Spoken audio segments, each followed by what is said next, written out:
자, 오늘은 이제 제 6장 믿음과 받으심 그 마지막 부분을 살펴보도록 하겠습니다. 믿음과 받으심 제가 읽으면서 설명드리도록 하겠습니다. 당신의 선지자를 통하여 말씀하시기를 내가 무궁한 사랑으로 너를 사랑하는 고로 인자함으로 너를 인도하였다. 예레미야 31장 3절의 말씀이죠. 지금 우리는 지난주부터 그 탕자의 이야기를 지금 살펴보고 있습니다. 그래서 죄인이 오히려 부친의 집에서 아버지 집에서 멀리 떨어진 다른 지방에서 자기 재산을 낭비하는 동안 그 아버지의 마음은 그를 심히 사모하였나니 그러므로 죄인의 심령에 하나님께 돌아가려는 갈망이 일어나는 것은 그 방랑자를 그 자식을 탕자를 아버지의 사랑의 품으로 이끌기 위한 성령의 탄원과 호소에 불과한 것이었다. 그래서 여기 보면은 탕자가 집으로 돌아가려고 마음먹은 그것도 누가 한 거예요? 자기 스스로 한 게 아니라 성령의 탄원과 호소가 있었기 때문에 이런 일들이 생긴다는 것이죠. 그래서 만일 우리 마음속에 이런 성령의 호소와 탄원이 들리면은 우리는 아버지께 돌아가야 됩니다. 더 이상 고집 부리지 말고 주의 음성에 굴복해서 다시 주께로 돌아가는 그런 마음과 그런 태도가 있어야겠죠. 근데 우리가 여기서 한 가지 좀 볼 거는요. 탕자가 아버지의 사랑과 아버지의 은혜를 좀 몰라보고 아버지의 호소를 거절하고 떠났습니다. 떠났다가 다시 돌아올 때는 그냥 돌아오는 게 아니에요. 많은 경우에 돼지우리에 들어가는 경우가 필요해요. 많은 경우에. 이 탕자도 돼지우리에 들어갔기 때문에 지금 이런 역사가 일어나는 거거든요. 그래서 우리가 주님을 떠났다가 돌아올 때는 어떤 때는 많은 고난이 필요합니다. 어떤 때는.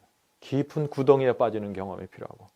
그래야만 우리가 하늘을 우러러 아버지의 사랑을 바라보게 되는 거죠. 그때 성령께서 그 기회를 놓치지 않고 우리에게 접근하신다는 것이에요.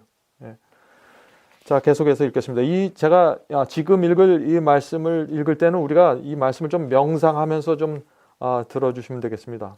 우리가 간절한 믿음으로 하늘 아버지의 그 호소와 약속을 붙잡아야 된다 하는 그런 내용이거든요. 읽겠습니다. 그대들의 앞에는 성경의 귀한 약속들이 있거늘 어찌 의심을 품을 수 있겠는가? 이 성경에 나온 귀한 약속들에 대해서 의심하지 말고 그대로 받아들이라는 얘기죠.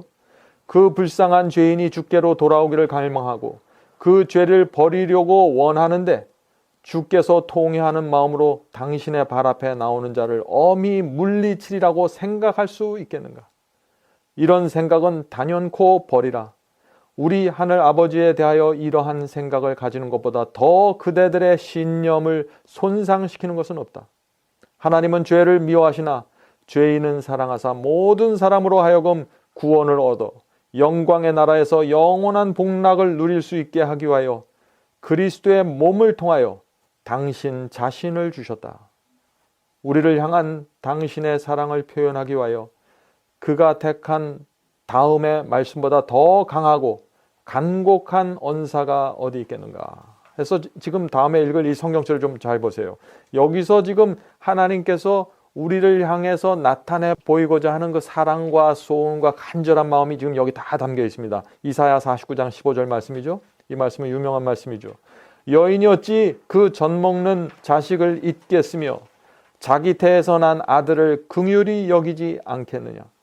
그들은 혹시 잊을지라도 아이를 낳은 어머니는 그 자식을 잊을지라도 나는 너를 잊지 아니할 것이라. 이게 하나님의 사랑이라는 거예요. 이게 하나님께서 자신의 사랑을 나타내기 위해서 얼마나 고민하셨을까요? 네? 그렇게 고민하다가 생각해낸 말씀이 이 말씀이에요. 지금 어머니가 자식을 잃어버릴 수 없는 것처럼 또 어머니가 혹시 잊을지라도 나는 잊지 않겠다라는 이 말씀. 그래서 우리 어머니의 생에서 여인의 생에서 가장 큰 사랑이 나타날 때가 언제입니까? 예? 예, 젖먹이 아기를 지금 젖에 물렸을 때 그때가 가장 그 절박한 사랑을 갖고 있을 때죠. 핏덩어리 아기를 품에 안고 있는 어머니의 마음도 하나님의 마음과는 비교할 수 없다고 지금 얘기하는 거예요. 육신의 어머니는 너를 잊을지라도 나는 너를 잊지 않겠다는 것입니다. 우리가 그리스도를 따라가고 진리를 따라가고 좁은 길을 따라가는데요. 이것을 기본으로 이것을 바탕에 깔고 따라가야 돼요. 그렇지 않으면 굉장히 외롭습니다. 마치 나 혼자 애써서 힘써서 가는 것 같아요. 하나님의 사랑이 우리 마음속에 깊이 점여드는 그 반드시 필요하죠. 우리가 그 사랑을 정말 이해할 수 없는 것이 문제죠. 사랑이 없는 것이 아니라 우리가 그것을 잘 이해하지 못하니까. 우리 아이들도 그렇잖아요. 어머니의 사랑을 잘 이해하지 못해요. 처음에. 자라면서 성장하면서 철이 들면서 어머니의 사랑을 점점 더 분명히 아는 것처럼 우리 그리스도인도 그런 것 같습니다. 처음에 예수를 영접했을 때 조금 안다고 생각했지만 그게 다가 아니죠. 그때는 유치한 그래서 신앙을 갖게 되죠. 그래서 그때는 지금은 무슨 문자 그대로 순종하는 그런 수준이 아니에요. 그렇잖아요. 우리 어머니 부모님을 순종할 때 그 마음을 읽고 그 마음을 기쁘게 하기 위해서 순종하는 것이죠. 그래서 히브리서에 뭐라 그랬어요? 믿음은 하나님의 마음을 기쁘게 하는 것이다. 믿음은 순종입니다. 그러나 우리의 순종이 하나님의 마음을 기쁘게 하는데 맞춰져 있어야 된다는 것이죠. 그런데 우리가 열심히 순종하는데 하나님의 마음에 기쁨이 없을 수가 있어요. 그죠? 우리 한번 그런 얘기 나눴죠? 그게 어떤 상태에서? 종의 정신을 갖고 순종할 때. 내가 이거 안 하면 지옥 보내지. 내가 이거 해야 구원 보내지. 내가 이거 해야 보상을 주시지. 내가 이거 해야 축복을 받지. 이게 종의 정신이에요. 어떤 삭시나 대가를 노리고 순종하는 것입니다. 근데 양자형은 뭐예요? 전혀 다른 정신이죠. 전혀 다른 신앙이에요. 그래서 우리가 그 양자의 정신, 양자의 영을 가지려면 어떻게 되나? 지금 여기 이 여인의 젖먹이를 품에 안고 있는 이 어머니의 심정을 갖고 주님을 바라봐야 된다는 거예요. 그래야 우리가 모든 마음을 활짝 열어놓고 주님께 나갈 수 있다는 것입니다. 도대체 우리가 뭐라고 하나님께서 우리를 이런 대우를 해주시나요?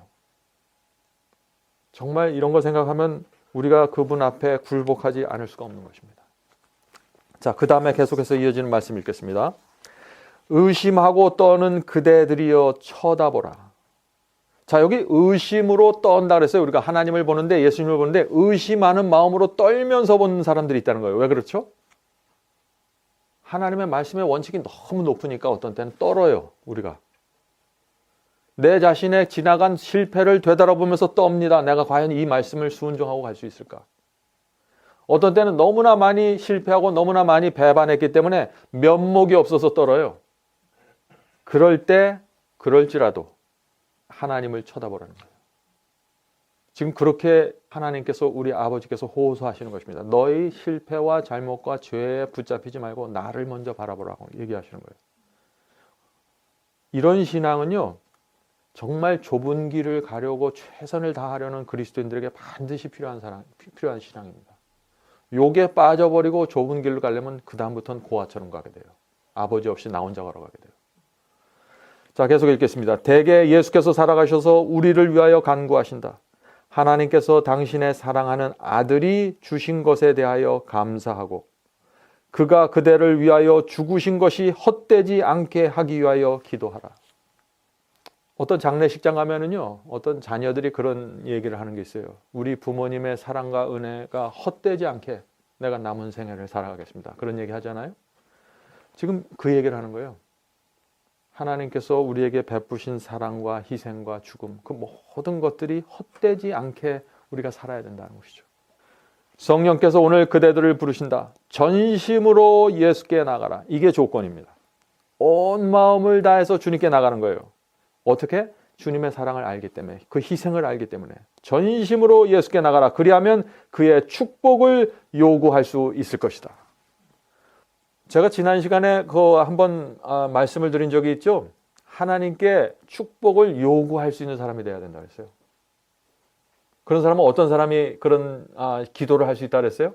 온 마음을 다해서 주님을 따라가면, 내 모든 것을 주 앞에 놓고서 주님을 따라가면 요구할 수 있는 거예요. 내 아버지니까. 왜? 내가 그것을 받았을 때 그것을 나를 위해서 쓰는 게 아니라 내 불쌍한 이웃과 잃어버린 영혼들을 위해서 쓸 것을 내가 알고 하나님께서 하시기 때문에 내가 축복을 주장하면서 가는 것입니다. 지금 이것을 그런 얘기예요.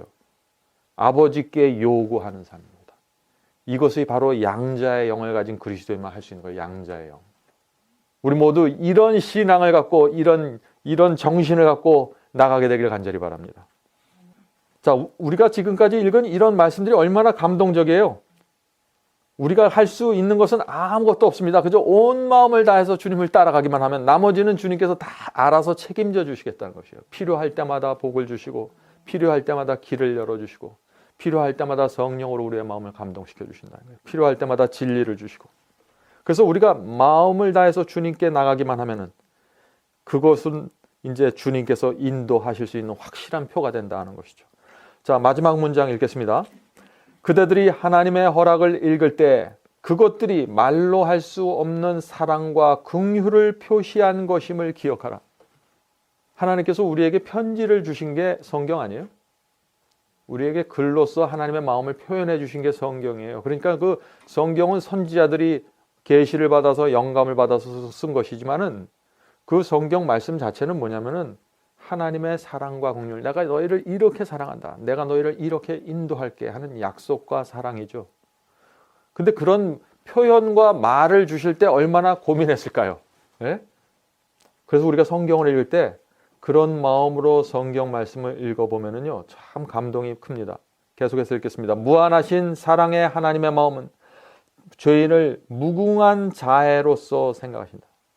에베소서 1장 7절 말씀이죠.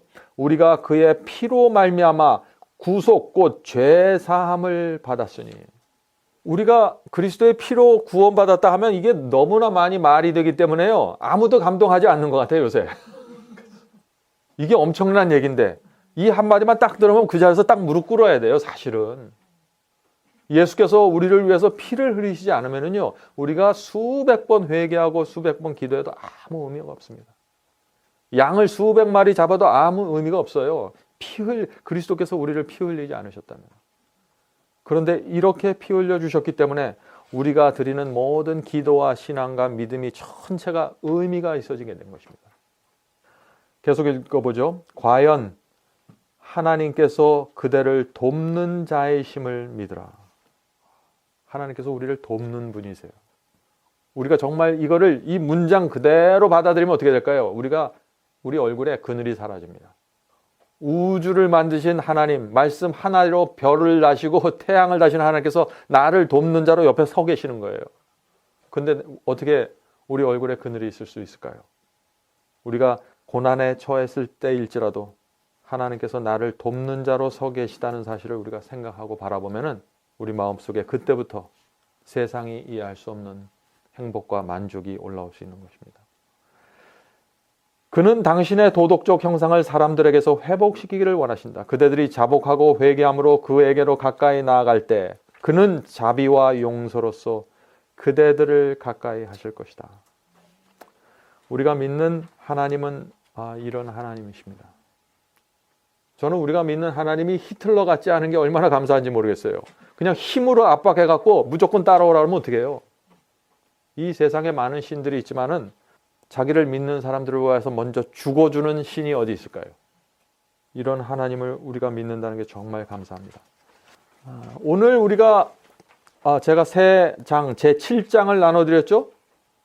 제자 되는 증거입니다. 제자가 되는 증거. 여기서는 뭘 다루냐면요, 우리가 믿음을 갖고 주님을 영접해서 제자가 되었을 때 우리 속에 어떤 증거들과 열매들이 나타나게 되는가, 우리가 제자인지 어떻게 알 수 있는가 하는 그런 문제들을 쭉 다루고 있어요. 굉장히 중요한 내용입니다. 근데 제가 월간지에서 한번 다뤘지만은 그리스도를 따르는 사람들이 두 종류예요. 둘 다 똑같이 따라요. 근데 하나는 팬으로서 따라요. 난 예수님의 팬이다. 요즘 아이돌의 팬클럽이라는 게 있죠. 그 팬으로서 따르는 사람도 있습니다. 또 한 무리는 제자로서 따라가요. 둘 다 똑같이 따라가는 거예요. 예수께서 움직이면 거기 따라다녀요. 팬클럽 가면은 어떤 가수가 움직이면 무르르 따라가죠. 그 따라가요. 제자들도 따라갑니다. 근데 똑같이 이 두 종류의 따르는 무리가 있는데 내가 팬으로서 따라가는 건지 정말 예수님의 제자로서 따라가는 건지 어떻게 알 수 있냐 이런 얘기예요. 어떻게? 둘 사이의 차이가 뭐냐 이게 차이가. 팬들이 원하는 건 뭐예요? 팬들이 원하는 것은 예수님이 아니라 예수께서 나눠주시는 거예요. 방언을 원해요. 예수님을 원하는 게 아니에요. 예수께서 나눠주시는 축복을 원해요. 예수님 자신을 원하는 게 아니에요. 그래서 예수께서 나눠주시는 것을 기대하면서 가는 거예요. 예수께서 구원하시니까 예수님을 따라가는 거예요. 예수님 자체가 너무 아름답고 거룩하고 너무 좋아서 따라가는 게 아니라 다른 데 목적이 있는 거예요. 그게 팬이라는 거예요. 팬의 특징은 뭡니까? 팬의 특징, 축구 선수의 팬이다. 예? 그래서 축구장에 열심히 쫓아다니죠. 근데 팬은 어때? 축구장에 내려가서 뛰지 않아요. 축구하기 위해서 연습하지 않습니다. 피 흘리면서 싸우질 않아요. 그게 팬의 특징이에요. 근데 가서 구경만 한 거예요. 멀리 관람석에 앉아서 잘하면 잘한다. 우리 예수님 잘하시네. 기적하시네. 방언도 주시네. 이렇게 하는 거예요. 이 팬이에요. 노력하지 않고 피를 흘리지 않아도 팬은 누구나 될 수 있는 것입니다. 어떤 사람은 자신이 내가 다니는 교회에서 내가 평균 이상은 된다라고 생각해요. 그러면 나가 제자가 됐다고 생각하는 거예요. 네? 내가 내 가정에서 평균 이상이야. 그러니까 나는 제자가 됐을 거야. 이렇게 판단하는 분들이 있어요. 제자가 되는 그 기준을. 그게 아니죠. 왜냐하면 우리가 다니고 있는 이 교회들이 무슨 교회예요? 라오디게아 교회예요. 뜨뜻 미지근한 교회, 영적으로 죽어있는 교회예요. 거기서 평균이면 아무것도 아니에요. 무슨 얘기인지 아시겠죠? 네? 그래서 우리가 우리 자신을 내 이웃과 내 교우들과 비교하면요, 바로 라오디게아 교회 상태로 가는 거예요. 내가 어느 정도 우수하다는 느낌을 가지면서. 그럼 우리는 우리 자신을 누구하고 비교하게 될까요? 예수님이에요. 표준이 예수님이고 모본이 예수님이에요. 그래서 예수님과 우리를 비교해야만 내가 이면이 부족하구나. 내가 여기서 회개를 해야 되는구나. 내가 어디로 가야겠구나. 여기서 답이 나오는 거예요. 평균 이상이라고 생각하지 마십시오. 또 예수께서 주신 큰 경고가 있죠. 그건 어떤 경고냐면은 그리스도의 제자가 아닌데 자기는 그리스도의 제자라고 생각하는 사람들이 있어요. 예수께서 제자로 부르시지 않았는데 나는 제자라고 생각하는 사람들이 있어요. 예수께서 나를 주의 목자로 부르지 않았는데 내가 여기서 목자 행세를 하고 있을 수 있어요. 그거예요. 그게 가장 두려운 일이에요. 그 말씀이 어디 있습니까? 마태복음 7장 21절에 있죠. 우리 이 말씀 다 아시는 말씀이니까 제가 읽겠습니다. 그날에 많은 사람이 나더러 이르되 주여 주여 우리가 주의 이름으로 선지자 노릇하며 주의 이름으로 귀신 쫓아내며 주의 이름으로 많은 권능을 행치 아니하였나이까 하리니 그때 내가 저에게 밝히 말하되 내가 너희를 도무지 알지 못하니 불법을 행하는 자들아 다 내게서 떠나가라 하리라. 예수께서 부르지 않으셨는데 열심히 따라다녔던 사람들의 모습입니다. 예수께서 나눠주시는 몇 가지를 갖고 자기가 제자라고 착각하면서 따라다닌 그 모습들이죠. 근데 이 사람들의 결국 문제가 어디서 드러나요? 불법을 행하는 데서 드러난다. 불법을. 하나님의 말씀과 계명에 충성하지 않는 삶을 살아가는 데서 이들의 그 제자가 아니라는 모든 정체가 드러난다는 거예요. 자, 이것이 이제 제자가 되는 증거, 제7장의 서론으로서 제가 드린 말씀입니다. 자, 말씀을 읽도록 해보죠. 누구든지 그리스도 안에 있으면은 새로운 피조물이라. 이전 것은 지나갔으니 보라 새 것이 되었도다. 고린도후서 5장 17절의 말씀입니다. 이것이 지금 거듭남에 대한 새로운 피조물이 되었을 때에 일어나는 일들에 대해서 지금 여기 말씀하고 있는 것입니다. 사람이 회개한 과정에 대하여 정확한 시간이나 장소나 지낸 경로는 말할 수 없다 하더라도 그것이 회개하지 아니한 증거가 되는 것은 아니다.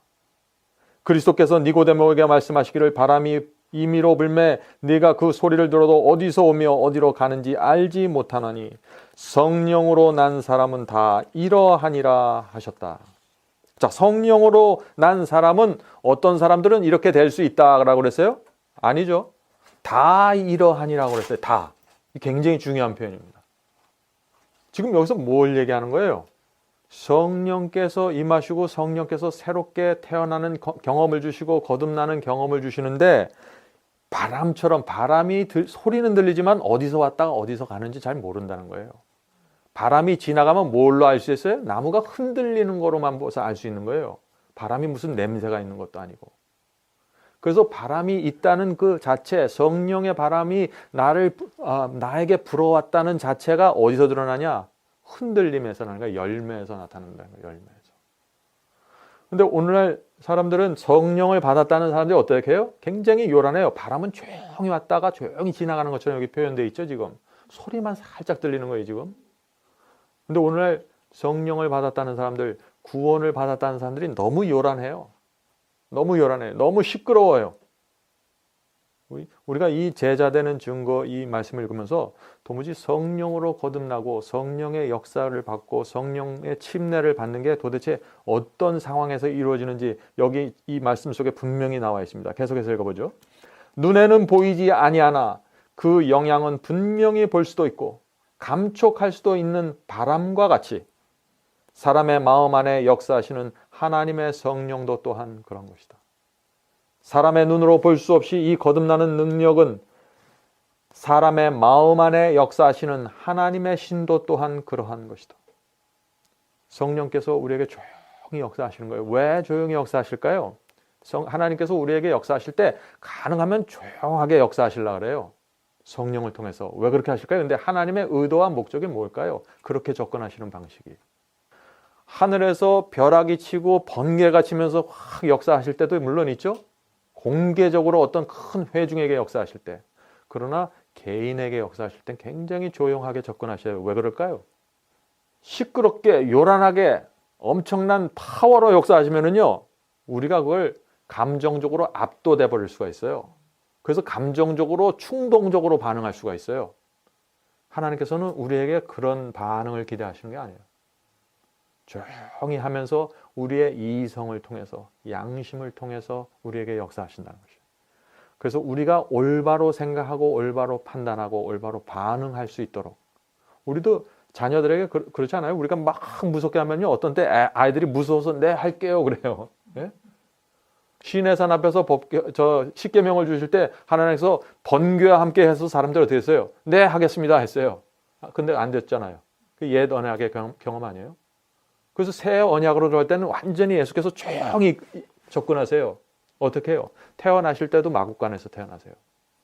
그렇게 하니까 사람들이 이해를 못하는 거예요. 마국간, 하늘의 왕이 마국간에 나오니까 사람들이 이게 뭔가 이해를 하지 못하는 거예요. 그래서 영적으로 하나님을 진정 사모하고 정말 가난한 마음을 가진 사람들만 예수와 진리의 가치를 이해할 수 있고 받아들일 수 있도록 역사하신 거예요. 그래서 목동들만 그것을 인정했잖아요. 이방에 있는 동방 박사들만 그 사실을 인정했잖아요. 그렇게 역사하신다는 거예요. 그래서 진리가 나타나면은요, 진리를 못 알아봅니다. 대부분의 사람들이. 왜? 너무나 다르기 때문에. 하늘의 왕이 유대 땅에서 먼지 나는 땅에서요, 도포 입고 참 허름한 옷을 입고 걸어 다녔어요. 그러니까 사람들이 못 알아보는 거예요. 우리는 지금 성경을 통해서 그걸 읽으니까 내가 그 자리에 있었으면 예수님께 가장 가까이 붙어 있었을 텐데. 그렇지 않아요. 대다수의 사람들은 예수님이 멀리 있습니다. 그래서 진리가 나타나면은 진리를 몰라요. 그게 뭔지. 우리의 마음이 너무 완악하고 너무 타락했기 때문에. 자, 계속해서 읽겠습니다. 사람의 눈으로 볼 수 없는 이 거듭나게 하는 능력은 사람의 마음 안에 새 생명을 나게 하나니 그것은 하나님의 형상대로 새 사람을 만들어낸다. 비록 성령의 역사는 소리가 없고 감각할 수 없을지라도 그 영향은 현저하게 드러난다. 지금 여기 뭐라고 나왔어요? 성령의 역사는 소리가 없고 감각할 수 없을 때도 있다 그랬어요. 근데 오늘날 성령을 받는 사람들은 참 분명한 느낌을 갖고 받습니다. 어떻게 해요? 등이 후끈거린다 그러죠. 어떤 사람들? 마치 전기 의자에 앉아있는 것처럼 부들부들 떨었다고 해요. 그래서 잘 생각해야 돼요. 그런 분명한 현상과 분명한 증거로서 분명한 느낌으로서 받았는데 열매는 없어요. 오늘 많은 성령의 역사가. 근데 지금 여기서 말하는 성령의 역사는 뭐예요? 분명하지 않다는 거예요. 바람처럼. 감각도 느낄 수 없다는 거예요. 그런데 분명한 결과가 생긴다는 거예요. 전혀 반대죠, 지금? 계속해서 읽겠습니다. 만약 우리 마음이 하나님의 성령으로 말미암아 새로워졌을 것 같으면 우리 생애가 그 사실을 증명할 것이다. 이게 하나님의 역사예요. 하나님께서는 눈으로 보여서 못을 우람하게 만들고 웅장하게 이런 거 하지 않는다는 거예요. 그래서 둘째 계명이 뭐라 해요? 십계명의 둘째 계명이. 하나님 자신의 모습을 만들지 말라는 거예요. 네? 뭐를 하나님 비슷한 거 만들어 놓고 그 앞에 가서 절하고 거기에서 무슨 애정을 받고 무슨 느낌을 받으려고 하지 말라는 거예요. 그게 둘째 계명의 의미거든요. 내가 그리스도의 제자인지 아닌지 어떻게 알 수 있다 그랬어요? 생애가 증명한다 그래서 생애가. 말이 필요 없다는 거예요. 느낌이 필요 없다는 거예요. 생애로서. 많은 사람들이 어떤 말을 합니까? 하나님과 관계만 잘 돼 있으면 구원받습니다. 네? 우리가 예배드릴 때 좀 뜨거운 느낌을 갖고 있으면 내가 하나님은 관계가 잘 돼 있는 거구나. 예? 하나님께서 나와 함께 하시는 거구나. 그렇게 생각하는 분들이 많죠. 그래서 그런 분들은 이제 이런 얘기들을 많이 합니다. 오늘날 기독교에서. 내가 예배드릴 때 뜨거운 느낌을 받았습니다. 내가 기도를 할 때 어떤 황홀한 느낌, 황홀한 충격을 받았습니다. 그러니까 나는 이제 하나님과 새로운 관계로 맺어졌습니다. 그렇게 나는 구원받았습니다. 이런 간증들, 참 많은 간증들이잖아요. 근데 그런 분들에게 이런 질문을 우리가 던져줘야 돼요. 우리 자신도 마찬가지고. 하나님과 우리가 새로운 관계가 되었을 때 죄와의 관계도 새로워졌습니까? 하나님께서 우리에게 특별한 느낌으로 접근했는데, 그래서 새로운 관계가 맺어졌는데 우리가 세상과 돈의 관계도 새롭게 형성이 되었나요? 이전과 달리. 아내와 남편과 자녀와의 관계는 어떻습니까? 새로워졌냐 이거예요. 전부. 하나님의 관계가 새로워지면은 내 주변에 있는 모든 관계가 다시 정립돼 버립니다. 자, 우리가 미국의 대통령과 정말 좋은 관계를 맺으면은 어떻게 되나요? 우리 인생이 달라질 수 있을까요? 달라질 수 있어요. 우리가 가는 데마다 난리가 날 거예요, 아마. 저 사람이 미국 대통령의 실세라고 그럴 거예요, 아마 사람들이. 달라질 수밖에 없는 거예요. 하나님과 우리가 그런 관계가 딱 형성이 되면은 달라질 수밖에 없는 거예요. 근데 사람들은 안 달라진다 그래요. 달라질 수 없다 그러죠. 참 이상한 얘기들이 많아요. 인생이 그래서 하나님과 연결될 때 달라지는데 그것을 바로 거듭남이라는 것이죠. 중생이라고 그러고. 자, 계속해서 읽겠습니다. 물론 우리는 우리 마음을 변화시키기 위하여 우리 자신을 하나님과 융화시키기 위하여 스스로는 아무것도 할 수 없을지라도 또 우리가 우리 자신의 선행만을 가지고 넉넉하다고 믿을 수는 없을지라도 우리 생애는 우리 마음에 하나님의 은혜가 있고 없음을 드러낸다. 변화는 우리의 품성과 습관과 우리의 직업에 나타나게 될 것이다. 참 기가 막힌 말씀 아닙니까? 제 친구가 한 분이 있는데 아주 좋은 친구입니다. 근데 그 친구가 저한테 한번 와서 고민을 털어놓는데 이 주변에 몰몬 교도가 있대요. 근데 자꾸 찾아와서 얘기를 하는데 그 몰몬 교도가 하는 걸 이렇게 보니까 너무 선하다는 거예요. 말도 선하게 하고 행위도 참 진실해 보이고. 근데 자기가 몰몬 교도에 그래서 좀 관심이 갖게 되었는데 저보고 어떻게 생각하냐고 그렇게 묻더라고요. 그래서 이 선한 행위가요, 두 가지로 나갈 수 있어요. 선한 행위가 진짜 마음이 선하고 진리에 의해서 딱 안착이 됐기 때문에 자연스러운 열매로 맺혀지는 게 성경이 말하는 선한 행위입니다. 그런데 진리가 흔들려 있는데 선한 행위들이 맺혀지는 경우가 있어요. 네? 그게 뭐예요? 진리가 전혀 달라요. 그런데 선한 행위가 나와요. 왜 그래요? 이분들은 어떤 의도와 동기가 그 속에 많이 포함되어 있냐면은 자신들의 잘못된 진리와 자신들의 잘못된 교리와 문제를 감추기 위해서 선한 행위를 나와요. 무슨 얘기인지 아시겠어요? 이거 제 표현이 조금 지나칠지 모르지만은 많은 경우에 그렇습니다. 어떤 사람이 나를 이단으로 보잖아요. 그럼 자기도 모르게 자꾸 선을 행하려고 그래요. 그래서 선한 행위로 내 자신을 포장해서 마치 내가 진리인 것처럼 표현해요. 그래서 우리가 내 속에서 선한 행위가 나갈 때 이게 도대체 어떤 동기에서 나오는 건지. 어떤 때는요, 하나님과 상관없이 내가 사람들에게 존경받기 위해서 선한 행위를 해요. 많은 정치인들과 그 연예인들이 어딜 찾아가요? 고아원에 잘 가잖아요. 정말 중생의 경험을 하고 회개했기 때문에 찾아가나요? 도대체 찾아가는 이유가 뭘까요? 선한 행위를 하면은 표가 얻어져요. 표가. 그래서 오늘날 여러 가지 잘못된 신흥 종교들이 있는데 그 속에서 정말 다른 교회들 속에서 볼 수 없는 선한 행위들이 올라오게 되는 거죠. 굉장히 중요해요. 저게 어디서부터 올라오는 건지.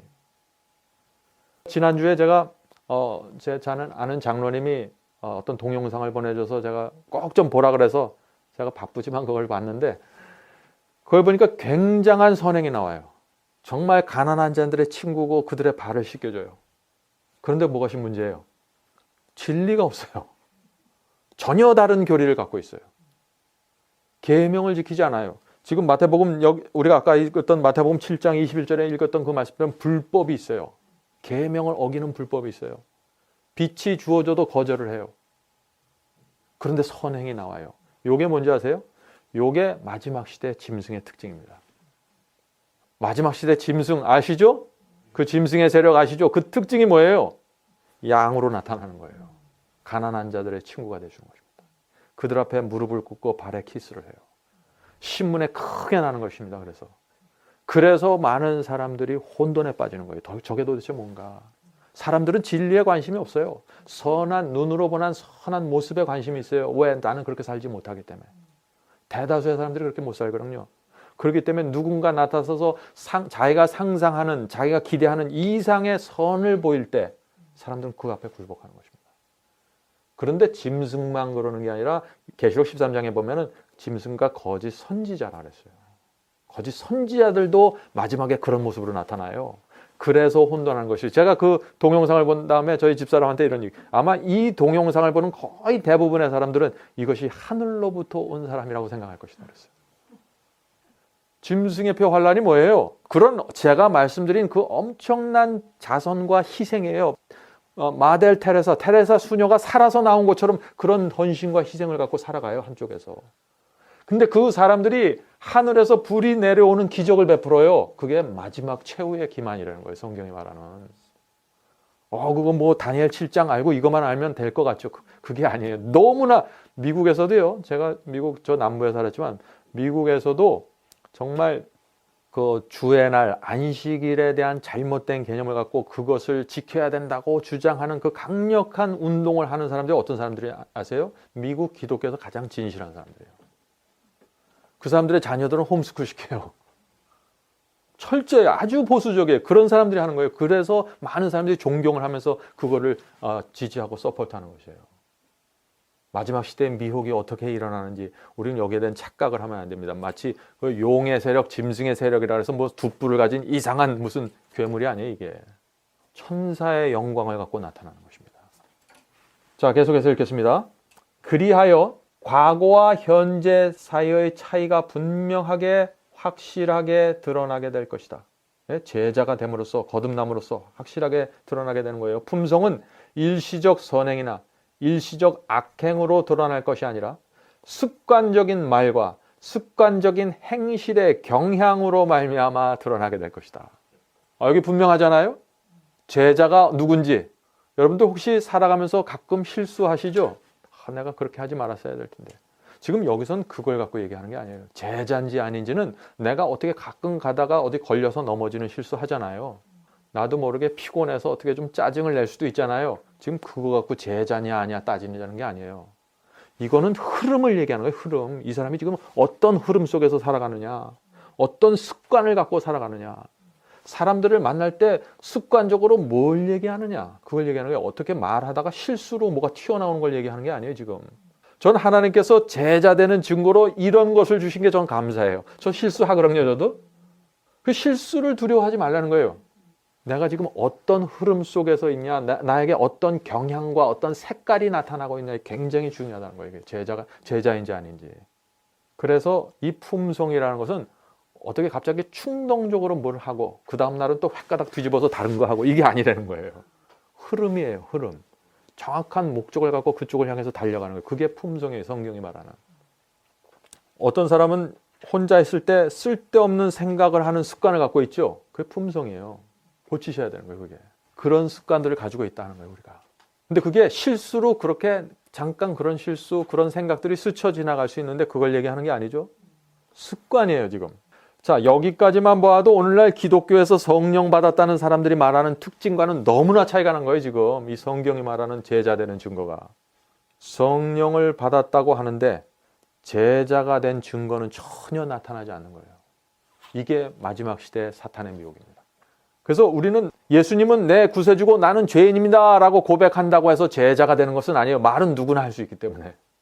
네? 결과로서 본다는 게 생애에 나타나는 결과가 중요하다는 것이죠. 그래서 십자가를 지고 죄를 버리는 경험까지 나가는 사람들이 제자라고 지금 얘기하는 거예요. 그래서 오랫동안 아끼고 애지중지하던 죄를 끊어버리는 일들이 이 제자들 속에서 일어나게 된다. 하나님의 마음에 깊은 아픔을 주었던 죄, 그리스도를 십자가에 매달게 만든 그 죄로부터 돌아서는 일이 생겨야 된다. 왜? 제자니까. 내가 그리스도를 따르는 제자라고 하면서 이렇게 하면 안 되잖아요. 내 죄 때문에, 그 죄 때문에 내 스승이 십자가에 매달렸는데 내가 그 죄를 붙잡고 그걸 애지중지하면서 살아가면 그 제자라고 말할 수 없다는 얘기예요. 자, 한 문장만 읽고 마치도록 하겠습니다. 그리스도의 새롭게 하시는 능력이 없어도 행동이 외부적으로 방정한 경우가 있는 것도 사실이다. 좀 이 표현들이 좀 옛날 표현인데, 하나님의 그 새롭게 하시는 살아있는 신앙이 없어도 겉으로 드러나는 것은 뭐예요? 방정하다. 아주 규모가 있고 예절이 있는 것처럼 보일 수 있다 이거예요. 아주 인격적으로 보일 수 있다 이거예요. 속에 더러운 것이 있어도. 덕망을 넓히고 사람들에게 존경을 받고자 하는 욕망이 예모 있는 생애를 살게 할 수도 있다 하는 것이죠. 그렇죠? 이 세상에 그런 사람들 많잖아요. 유교를 믿는 사람들, 불교를 믿는 사람들 속에서 정말 예모 있고 덕망 있는 사람이 얼마나 많아요. 웬만한 그리스도인보다 낫게 보이는 사람들도 있어요. 근데 그 겉으로 드러나는 그런 열매들의 깊은 뿌리가 뭐냐 이거예요. 어디서부터 그런 것들이 나오냐, 동기가 뭐냐. 지금 이걸 얘기하는 거거든요. 또는 자존심이 우리로 하여금 누추한 모양을 피하게 할 수도 있는 것이다. 얼마나 기가 막히게 쪽지게처럼 뽑아내요, 여기. 예? 이게 예수께 나가는 길이라는 책이 가지고 있는 아주 특별한 강점입니다. 정확하게 그 점을 집어줘요. 자존심 때문에 우리가 자존심 상하지 않기 위해서 친절을 베풀잖아요.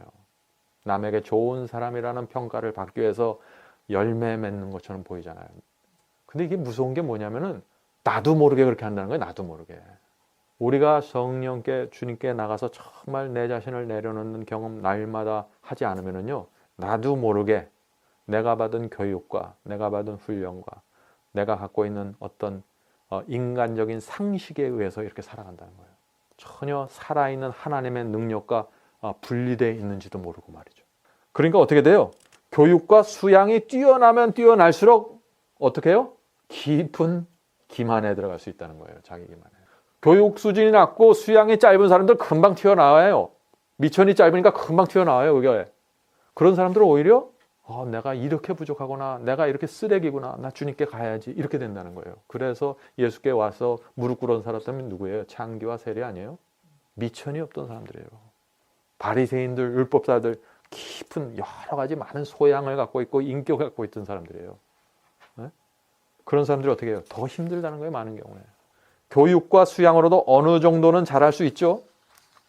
그런데 남에게 잘 보이기 위해서 잘할 수 있다는 거죠.